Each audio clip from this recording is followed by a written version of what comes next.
Hello there, friends. Ken here, your thrifty apprentice. Happy Sunday, everyone, and welcome to the 22nd day of Inktober. Today's prompt is Scratchy, and this one kind of stumped me for a second. I ended up drawing a porthole that's going to have like a little rocky scene with a bird out casting out onto the sea. So for Scratchy, I kind of pulled in a couple of different ideas. I'm going to be painting wood for the ship, which kind of gives you a scratchy surface, rocks in the sea, which is a scratchy surface. So yeah, I kind of use the word to play off surfaces and to try to create texture in my Inktober creation. So basically, I took my compass and drew out a porthole and then drew a circle inside it. Inside that circle, so that you would be gazing out of it, I drew a little rock scene with a seagull standing on top. Found a reference photo by Googling it. And now I'm using my super black fine liners to ink in everything. Now, I'll be honest, this is going to be more of a sort of illustrated storybook looking scene. And I knew that immediately once I finished the fine lining. I already knew what direction it was going to go in. So I'm using a couple of different products in this one. Still using the Artwell 24 half pan watercolor set. But in addition to that, I'm also using the set of Van Gogh by Royal Talents granulating watercolors that I picked up open stock just to make a granulating set from the ones that they offered. I haven't painted with it much, but I did decide that I would use it inside this composition mixed along with the Artwell in order to give more texture, more scratchy lookingness to the painting, if that's what you want to call it. So I did the sky for the outside scene using ultramarine from the Artwell set, and then I mixed it with what I believe is called dusk blue. Now, I do not have the colors for the Van Gogh set sitting in front of me, and you'll have to forgive me. Although I'll be honest, these paints did not granulate nearly as much as I thought they would or was hoping they would. And at first I kind of thought it was because it was on the mixed media paper. But if you pay attention to the swatch in the top left-hand corner, that swatch sheet are the Van Gogh granulating paints swatched out on 140-pound cold press watercolor paper. And cellulose paper tends to do better with granulation because it will allow the puddling of water on the surface most times. It didn't soak in and absorb really quickly like a 100% cotton paper will do. And even with that, these paints still did not granulate the way I thought that they would. You saw me taking a fine liner and going in and kind of adding in detail to my rocks. And afterwards, I grabbed that set of grayscale markers that I told you guys I picked up from Five Below back during the time when I reviewed those illustration markers. So I've had them for a while, but getting around to Inktober was the first time that I've really started to use them. Well, here in the last month and a half or so.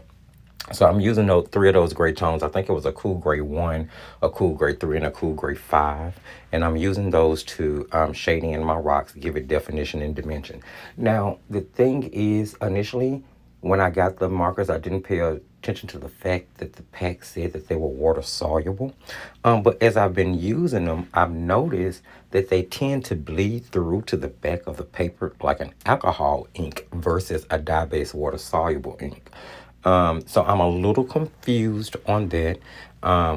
Maybe it's just certain ones that are water soluble and certain ones that are alcohol based. I'm gonna have to investigate that a little bit deeper, and I will eventually be offering a review on those markers.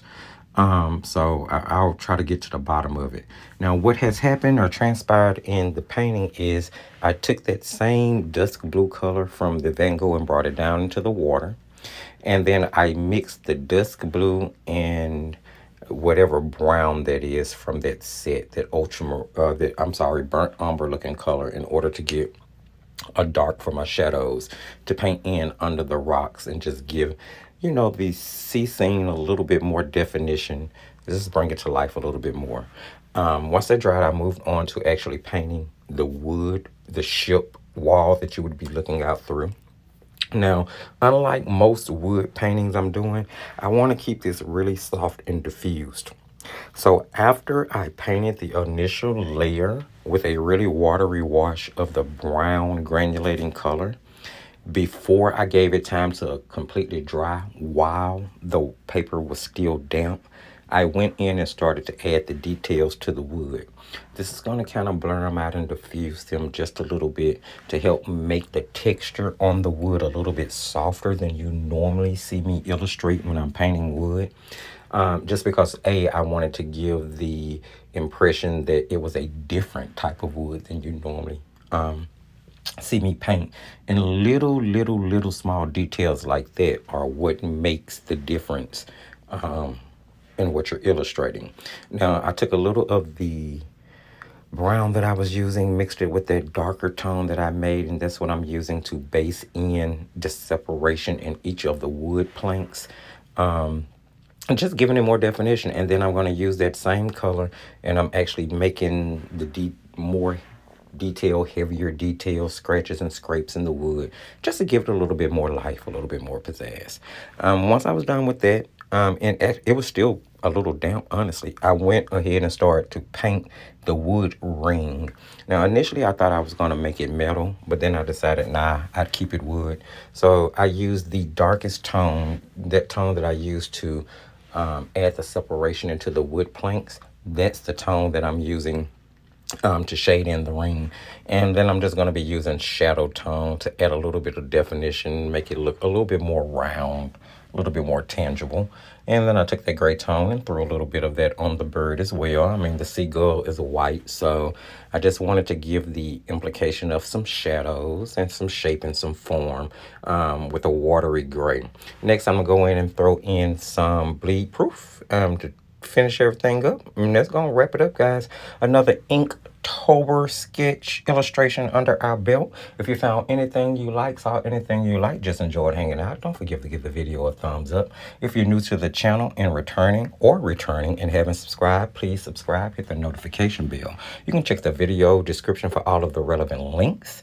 Facebook group, Etsy, and Patreon in case you decide to support the channel, and the most recommended product list where you'll find really good quality, budget-friendly products. And that is going to wrap it up. I'm going to draw on the frame, throw in a few birds in the far back, making them really small so they'll look like they're far away. And then I'm actually going to remove the tape. Here you see me pull out my hairdryer again because, I do have a little issue with removing tape from this paper, but it's never a big issue and it always works out pretty well. Guys, that's going to wrap it up. Thank you so much for joining me here as you watch me. Oh, well, actually, wait, what am I doing here? See? Voiceover, so I forgot all about this part. Oh, I'm cleaning up the little spillage that came outside the tape with a little white gouache and a little gray tone watercolor just to shade that gouache. Just keep painting and crafting.